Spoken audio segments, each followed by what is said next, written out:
Rolling? Alright guys, here we are. It's been a while, and that's because I moved to Mexico. No, I'm just kidding, I didn't move to Mexico.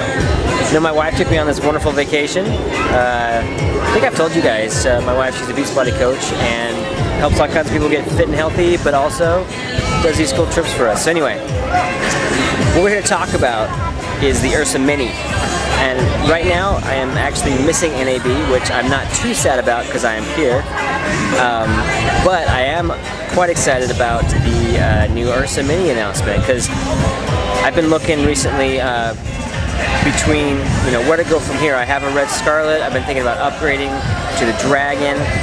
Red has cut off the upgrades. Anybody who hasn't already purchased a Dragon by now, I can either go with the Red Dragon or I can go to an Epic and then a Dragon. Anyway, long story short, Red I feel like has kind of lost some of the vision for the indie filmmaker, which is too bad, because you kind of have to have some major budgets now to get a hold of it. They went from having some really nice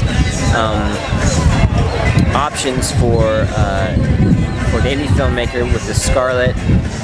It was a really cheap camera for a while compared to the other ones. Anyway, long story short is, I feel like I'm trying to move out of the Red ecosystem, which makes me sad because I've really enjoyed that camera, but it's just, I think, too expensive to stay up to date, stay relevant. So, enter Blackmagic, as we all know they would.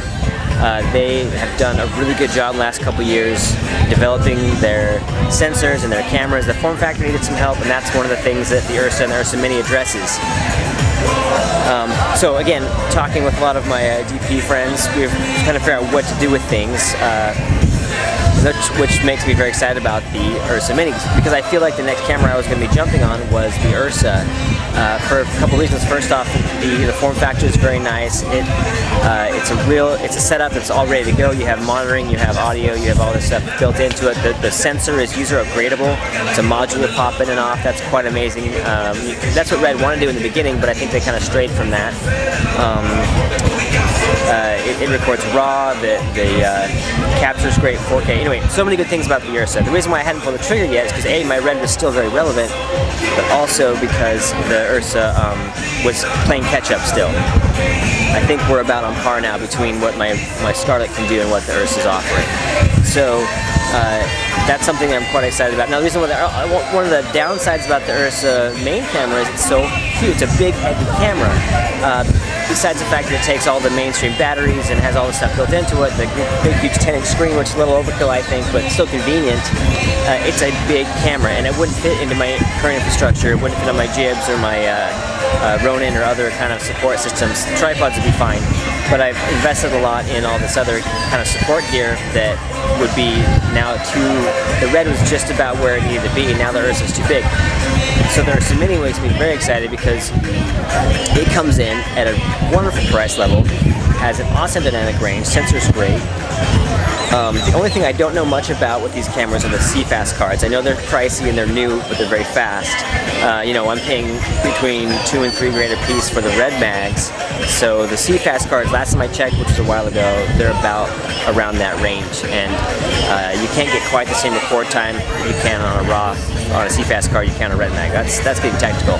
But anyway, who is the Ursa Mini for? The Ursa Mini the Ursa Mini is for everybody who wanted a Red,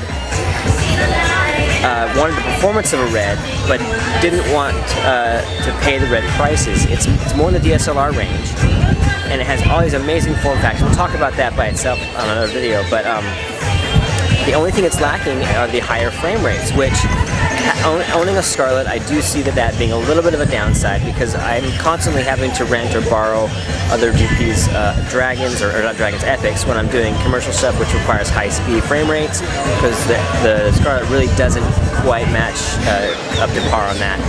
So I can see that being a problem with the Ursa Mini not having those options to go higher than 60 frames. But that's few and far between compared to what you'll be using the camera for all the time if you're going to be doing corporate videos, commercials, independent films. I hesitate to say even weddings, you know, that could be overkill for that kind of thing, but it's very viable in that range.